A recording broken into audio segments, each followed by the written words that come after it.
Last night on national television, Steph Curry was 10 3-pointers away from breaking Ray Allen's all-time record. Now yes, 10 3-pointers is a lot, but it's Steph Curry we're dealing with, and he was playing the Philadelphia 76ers. Everyone watched as Steph Curry was supposed to dominate the Sixers and he was going to break that record on national television. Curry launches a three.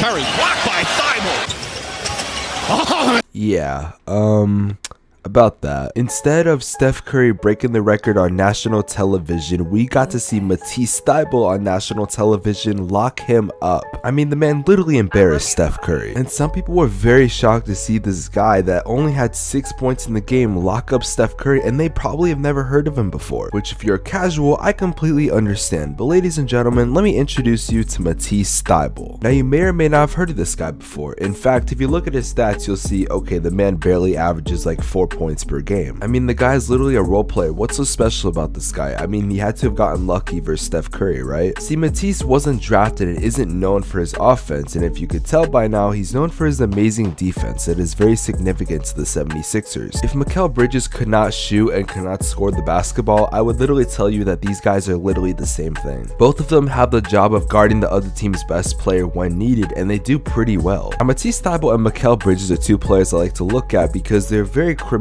underrated for their defense, and a lot of people don't look at them seriously. However, only after the Warriors game was Mikal Bridges finally being taken seriously, and finally after the Warriors game, Matisse Thybulle is hopefully going to be getting the credit he deserves. Maybe I'm tripping, but I cannot find a single video about an NBA YouTuber talking about Matisse Thybulle, so I'm going to do just that. Here are the stats of last night's game, Steph Curry versus Matisse Thybulle. On the left is obviously Matisse, on the right is every other player on the Philadelphia 76ers. The man went 2 for 13 from the field and had 1 of 9 3-pointers go in. Not to mention, the man was on him a lot more than the other players on the Sixers. I want to remind you, this isn't just like Joel Embiid and Tobias Harris. This is every single player on their roster that was not named Matisse Thybulle. I think RDC might have been up to something.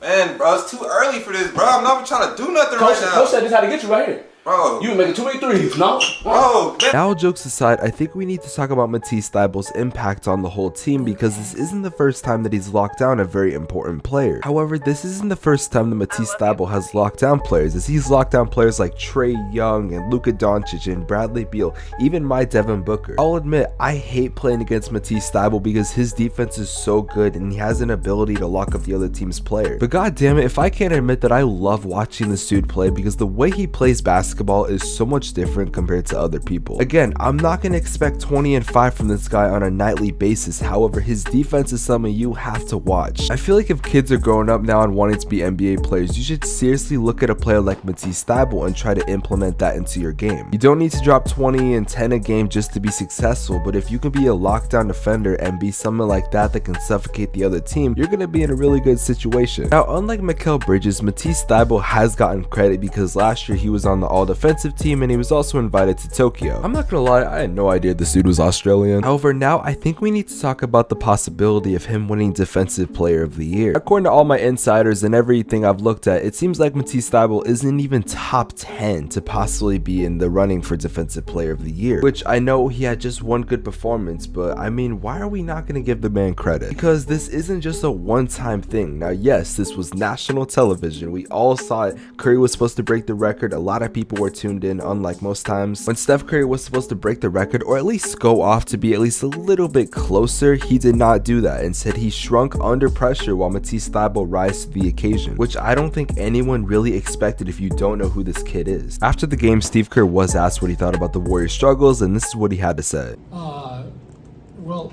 you know, 12 for 48 from 3.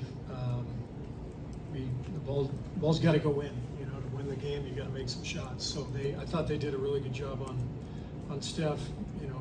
They just kept Thybulle on him the whole game, and he harassed him really well. And they sent some doubles.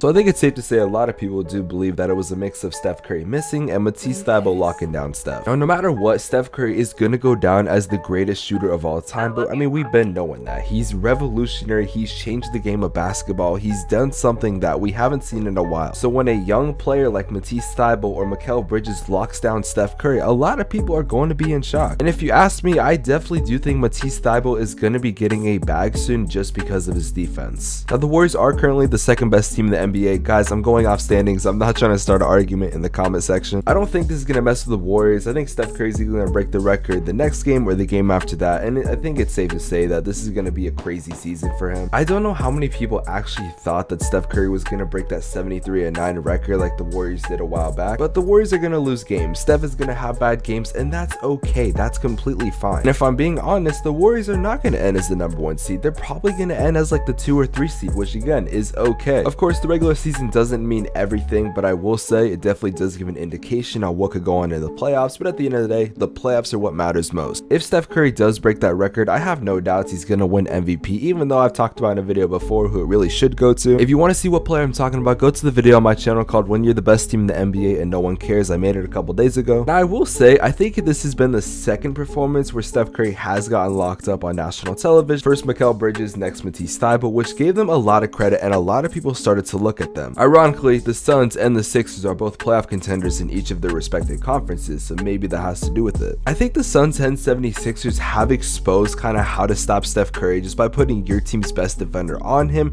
and making sure like you do doubles and stuff like that, which is great. However, one, you know, everything is better said than done, but number two, I think it's hard enough to be able to double him as it is. Not to mention, they have other good players, and unfortunately last night they just missed shots. I saw like Andre Iguodala being wide open. I saw like Otto Porter, you know, Jordan Poole had a really good game last night. I saw, you know, some of the other guys that were wide open and they just could not make shots. When you're double teaming the other team's best player, the other team has to make sure they can capitalize on situations like that, but they could just never do it. Of course, I don't think every single game is going to go like that. Yes, the NBA is on notice how to stop Steph Curry, but eventually a system is going to be flawed, and Steve Kerr, being the great coach he is going to find something around that. Klay Thompson's coming back. We all know that. James Wiseman will probably be back a couple months later, so I'm very much excited to see how the season is going to go for not only the Warriors, but for the Sixers and Matisse Thybulle especially. Anyways, guys, thank you so much for checking out this video. Now, we are 20 subscribers away from 3,000 subscribers, so if you guys could leave a like on this video and subscribe to the channel, I'd very much appreciate it. Guys, the support on the channel has been absolutely nuts, bonkers, crazy. I can't think of any more words to say, but thank you guys so much. That's all I can say. I'm completely mindless right now. Anyways, I'm gonna get this video out so you guys can watch it. See you guys in the next one. Have an amazing day. Take care. Peace.